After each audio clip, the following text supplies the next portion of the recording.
ကျွန်တော်ရှေ့မှာရှိနေတဲ့ motor တွေက encoder motor တွေဒီနေ့ကျွန်တော်တို့ encoder ဆိုတာဘာလဲ encoder motor ကိုကျွန်တော်တို့ဘာကြောင့်သုံးနေရတာလဲပြီးတော့ပြင်ပကမ္ဘာမှာ encoder တွေမပါတဲ့ရိုးရိုး motor တွေကိုရောဘာကြောင့်ဆက်ပြီးတော့သုံးစွဲနေကြသေးတာလဲဆိုတဲ့မေးခွန်းတွေကိုကျွန်တော်ဒီနေ့ပြောကြည့်အောင်ရိုးရိုးရှင်းပြောရရင် encoder ဆိုတာက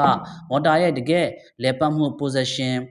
speed direction ကိုပြန်လည်တိုင်းတာပေးတဲ့ sensor တစ်ခုပဲ motor ရဲ့ဝင်ရိုးနောက်ဘက်ခြမ်းလေးမှာ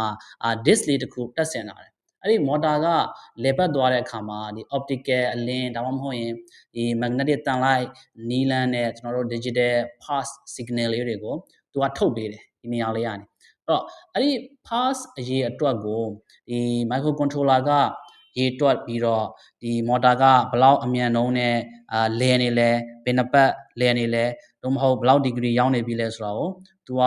ဒီဘယ်ဘက်ကိုလှည့်ပတ်နေတယ်ဘလောက် direction ကိုသွားနေလဲဆိုတာကိုတိတိကျကျပြောပေးတယ်ဒါဆိုရင်ကျွန်တော်တို့ဘာကြောင့် encoder motor ကိုအသုံးပြုကြတာလဲအဓိကအကြောင်းအရင်းကတော့ဒီ feedback ရယူနိုင်တဲ့ closed loop control system ကိုပြုလုပ်ခြင်းလို့ပဲရိုးရိုး motor တွေမှာကျွန်တော်တို့ encoder တွေမပါတဲ့အခါမှာ open loop system ပဲဖြစ်နေတတ်တယ်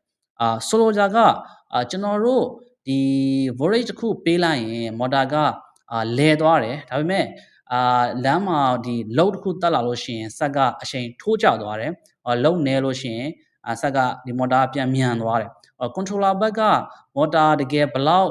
အမြန်နှုန်းနဲ့လဲနေလဲဆိုတာကိုလုံးဝမသိနိုင်ဘူး encoder ပါလာတဲ့အခါမှာတော့ controller က motor ရဲ့အမှန်တကယ်ဒီလဲပတ်နှုန်း accurate speed ကိုပြန်သိရတယ်ဒါကြောင့်ဒီဝန်တက်လာလို့ရှိရင် motor ကအရှိန်ကျသွားရင်pulse width modulation ကိုသူကမြင့်တင်ပေးတာလွန်သွားရင်တခါလေ short ပေးတာမျိုးတွေကိုပြုလုပ်နိုင်တယ်ဥပမာအဖြစ်ဒီ 3D printer တွေနဲ့ CNC စက်တွေမှာပစ္စည်းတစ်ခုကိုဒီ microအထိကိုတိကျကျရွေးရှားဖို့လိုအပ်တယ်mobile robot တွေမှာဆိုရင်ဘိန်းတစ်ခုကိုဒီအရှိန်တူတူလဲစေပြီးတော့ဒီမြင်းပြောက်အတိုင်းသွားနိုင်ဖို့ဒီတိကျမှုပေါ့နော် control စနစ်တွေမှာအရှိန်ကိုအမြဲမှန်နေစေဖို့ encoder motor တွေကိုမရှိမဖြစ်သုံးကြရတယ်ဒါဆိုရင် encoder ပါမှအစွမ်းထက်တယ်ဆိုလို့ရှိရင်ကျွန်တော်တို့လက်တွေ့